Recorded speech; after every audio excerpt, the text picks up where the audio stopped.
নীলকণ্ঠের প্রতিশ্রুতি। অনেক অনেক বছর আগে দেবতাদের আকাশে ছড়িয়ে পড়েছিল এক ভয়ঙ্কর অশান্তি। সমুদ্র মন্থন থেকে উঠে এসেছিল ভীষণ বিষ, হালাহল, যা পৃথিবীকে মুহূর্তে ধ্বংস করে দিতে পারত।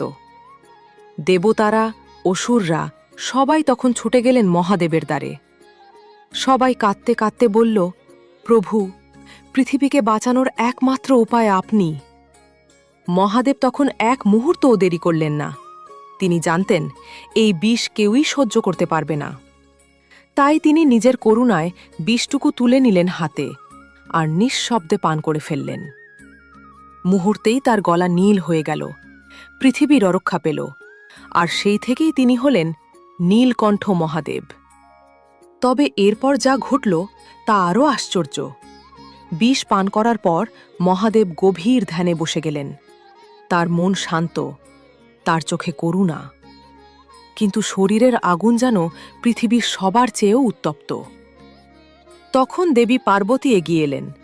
তিনি দুহাত দিয়ে শিবের গলা আলতো করে ছুঁয়ে বললেন, আমি আছি তোমার পাশে, তোমার শক্তি, তোমার শান্তি আমি সামলাব। তার স্পর্শে শিবের শরীরের আগুন থেমে গেল। দেবী নিজের শক্তি দিয়ে বিষের তাপকে আটকে ফেললেন, যেন স্ত্রী শক্তি নিজের ভালোবাসা দিয়ে মহাদেবকে রক্ষা করছে। সেই কারণেই বলে, যখন পৃথিবীতে দুঃখ আসে, যখন ভয় আসে, যখন সব পথ বন্ধ হয়ে যায়, মহাদেব নিজের মতো করেই রক্ষা করেন।